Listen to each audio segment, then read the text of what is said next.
Terima kasih Tan Sri Yang di-Pertua yang memberikan peluang kepada saya untuk sama terlibat dalam perbahasan belanjawan negara untuk tahun 2014.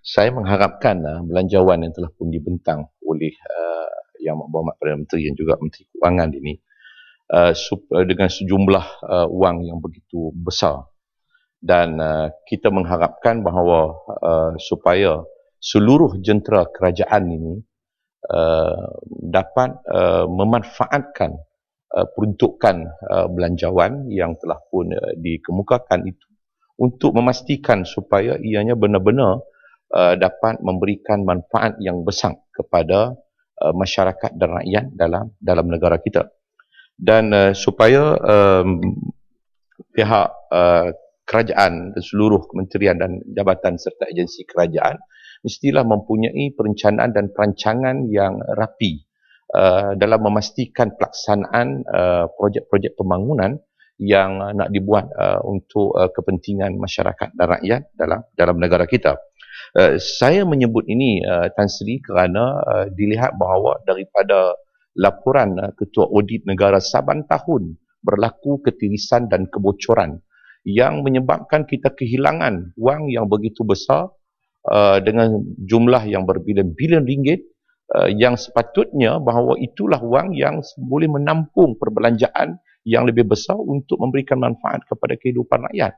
Dan saya fikir bahawa kalau kita nak mencari sumber pendapatan baru seperti yang disebut bahawa melalui GST, padahal bagi saya bahawa walaupun belum ada satu unjuran yang dibuat bahawa berapa penambahan pendapatan yang boleh diperolehi oleh negara kita daripada GST ini, tetapi sudah tentulah bahawa kalau kita dapat mengelak daripada ketirisan dan kebocoran berlaku dalam perbelanjaan belanjawan kita ini, maka sudah tentu wang yang kita harap boleh ditampung oleh GST itu sebenarnya sudah boleh ditampung oleh penjimatan-penjimatan yang boleh kita lakukan. Jadi sebab itu bagi saya bahawa yang penting ialah bagaimana kita merancang, bagaimana kita merangka program-program pembangunan untuk membantu masyarakat dan rakyat dalam negara kita. Saya melihat bahawa hari ini macam jentera kerajaan sudah hilang fokus daripada untuk melihat kepada program-program yang boleh memberikan kekuatan kepada membantu masyarakat dan rakyat untuk meringankan beban sara hidup rakyat. Saya bawa tunjuk contoh kepada Tan Sri Yang di-Pertua. Apabila jentera kerajaan disalahgunakan untuk kepentingan politik, kita baru mengakhiri pilihan raya kecil di Dun Sungai Limau.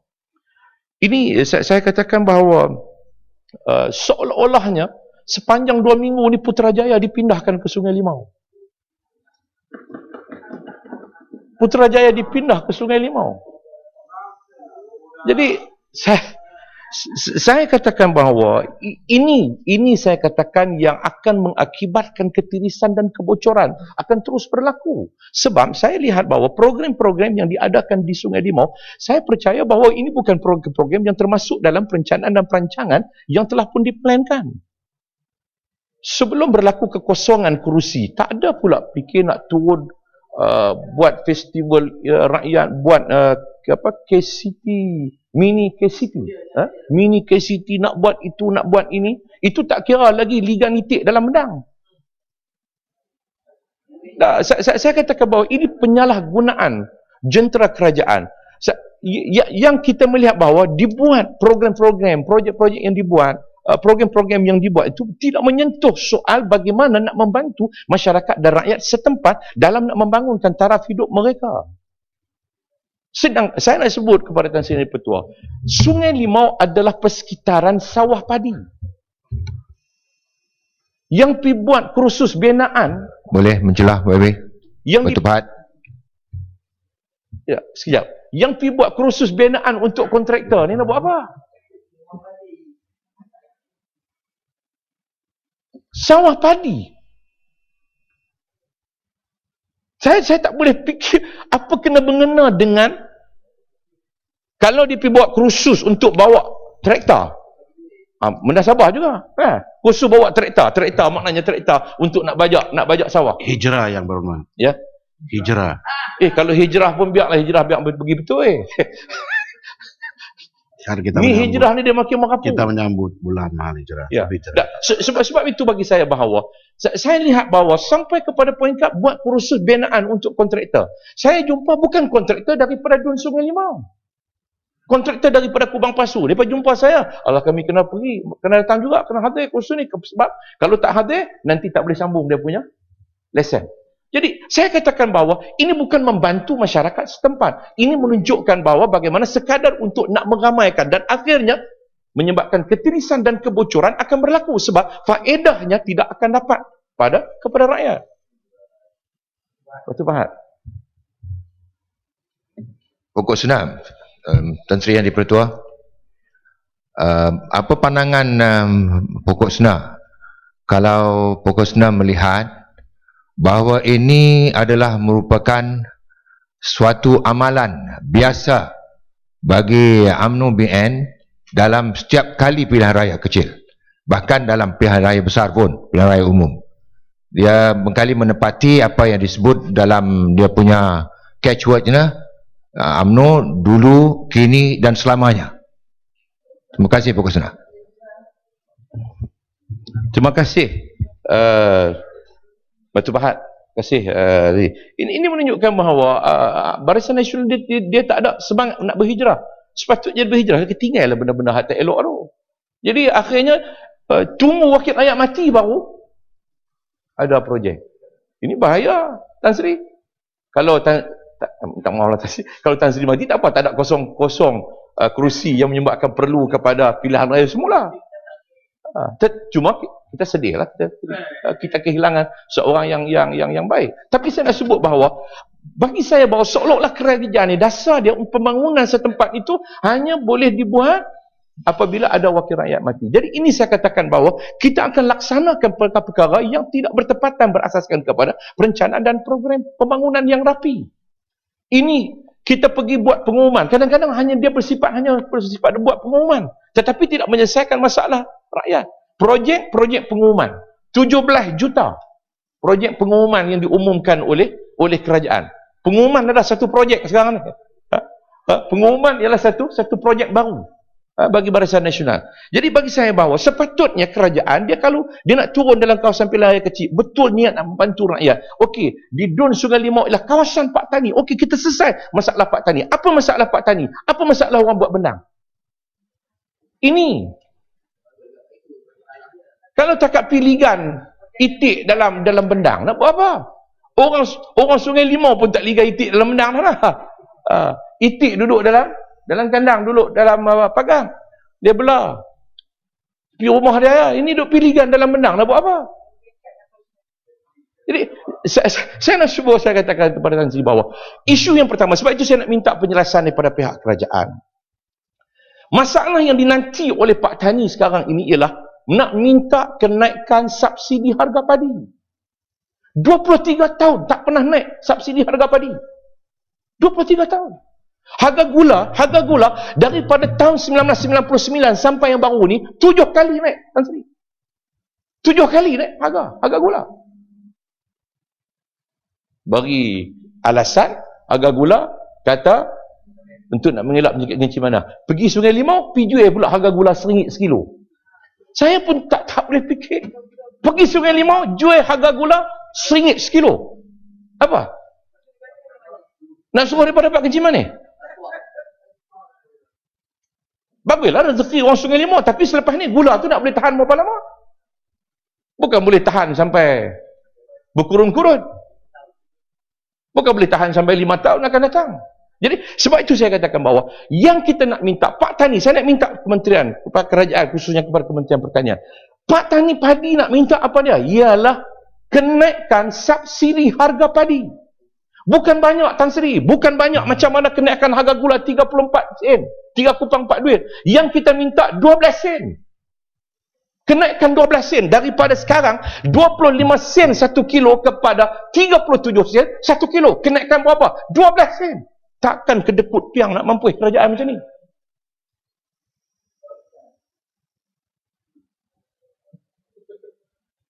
Ini yang kita minta, ini yang Pak Tani minta. Dia bukan minta sampai 34 sen. Tak, saya nak katakan bahawa petani padi ni punya hati perut. Tak seperti mana kerajaan tak ada hati perut. Pak Tani padi ada hati perut. Gula naik 34 sen, dia minta subsidi naik 12 sen. Ya, ada hati perut. Ada hati perut. Harga gula naik 34 sen, Pak Tani minta 12 sen. Tak boleh. 23 tahun, tunggu. Penantian yang penuh mendukacitakan Pak Tani padi. Jadi sepatutnya kerajaan kalau ada vision, tahu faham masalah rakyat, dia pergi ke Sungai Limau, dia mesti settle masalah Pak Tani. Bukan pergi bagi benih pelam 2 pokok. Ini macam politik 70-an, bagi benih pelam, bagi benih anak ayam baru ni. Allah. Apa punya lekeh politik macam ni? Jadi sebab itu saya minta pihak kerajaan, bila nak naik harga subsidi harga padi? Bila nak naik subsidi harga padi? Kita nak minta diselaras, mesti dinaikkan. Dah 23 tahun, takkan nak tunggu 23 tahun akan datang. Yang kedua, Pak Tani minta dinaikkan harga lantai. Harga padi, harga lantai padi. Sekarang RM750 1 metrik tan. Harga lantai. Sekarang Pak Tani nak minta dinaikkan RM1,150 1 metrik tan. Ini diminta. Sebab sekarang walaupun harga yang dibeli oleh setengah kilang, kalau di Kedah di Perak umpamanya dia beli 1,100, kilang akan berlawan untuk minta Pak Tani jual padi kepada mereka 1,100. Tetapi masih ada di Kelantan umpamanya, di Kelantan kilang-kilang masih lagi membeli, tak berikan tawaran insentif, masih lagi beli dengan harga 750. Sebab itu kita minta kerajaan mesti selaraskan, letakkan harga lantai 1,150, bermakna bahawa kilang tidak ada alasan untuk nak beli lebih kurang daripada itu. Dia mesti beli tak boleh kurang daripada 1,150. Kalau kilang nak tawar lagi sebagai perlumbaan antara kilang dengan kilang, nak minta Pak Tani pergi jual padi di kilang mereka, itu rezeki Pak Tani. Tapi bayangkan kalau RM750 1 tan, gula 3 kupang 4 duit. Ini bagi saya bahawa satu benda yang tidak adil. Sebab itu saya katakan bahawa kerajaan tak tahu apa masalah rakyat. Dia pergi Sungai Limau, dia tak tahu apa masalah rakyat. Rakyat di sana kontraktor ke? Duk bawa kubota ataupun traktor. Sepatutnya kerajaan dengan penuh, dengan agensi, jentera kerajaan yang cukup lengkap, dia kena tahu apa masalah rakyat. Saya tak tahu lah kok Menteri Besar Kedah dia tak bagi maklumat betul kepada kerajaan. Masalah di sini Pak Tani padi. Mungkin ini juga adalah kelemahan Menteri Besar Kedah. Sekarang habis sunyi, Sungai Limau sunyi. Tak ada dah karnival. Tak ada dah RCT, mini RCT. Tak ada dah. Putrajaya hilang dah. Bawa balik semua main Putrajaya betul.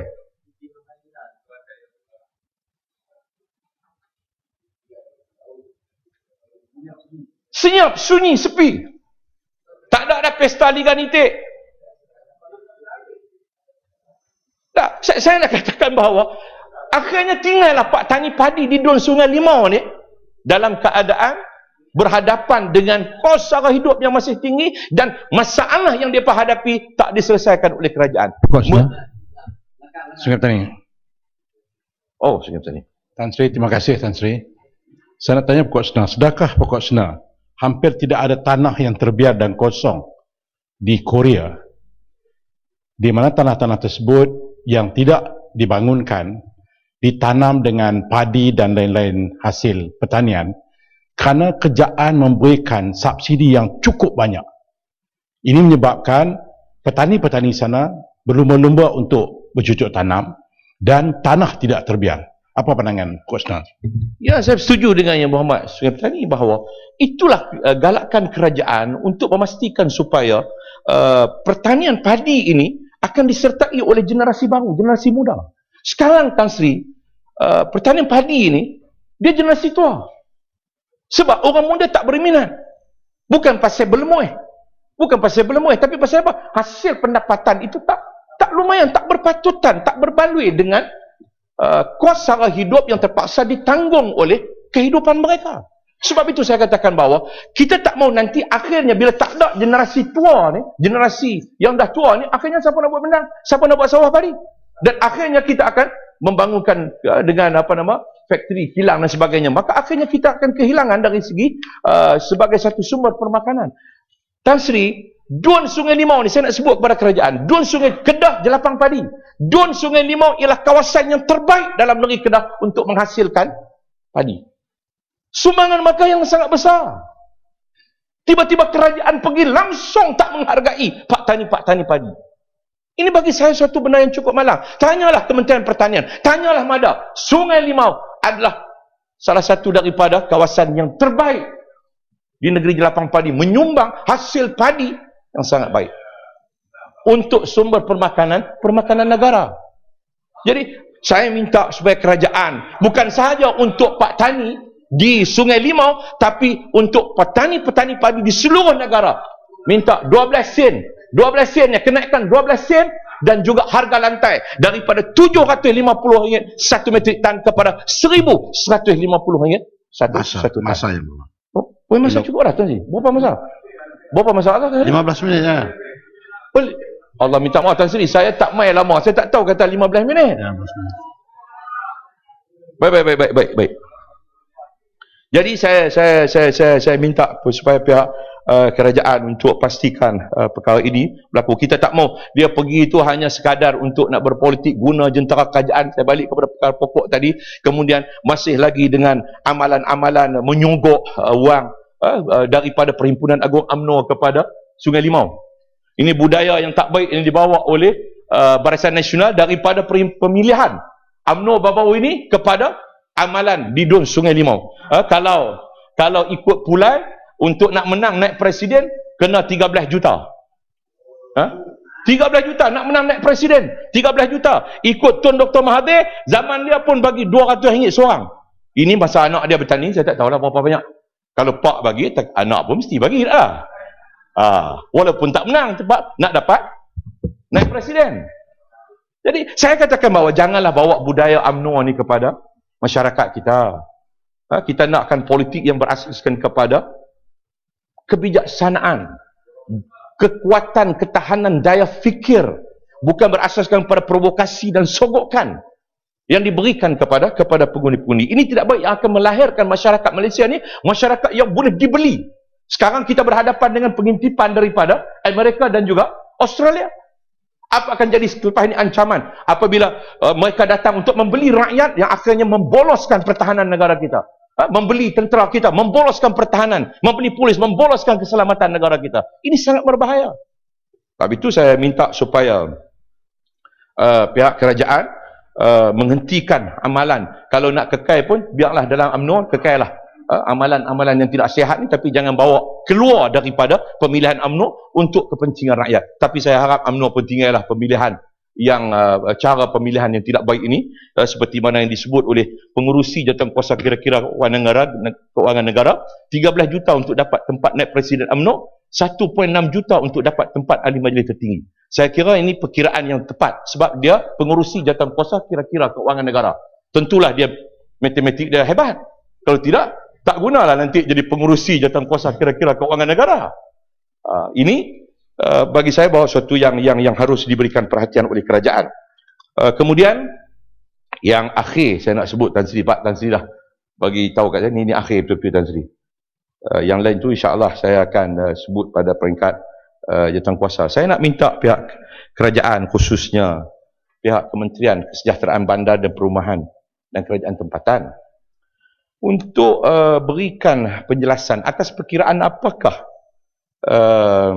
pemilihan kontraktor untuk membina pembangunan tapak pelupusan sisa pepejal sanitari di Kampung Tertak Batu Marang, Terengganu.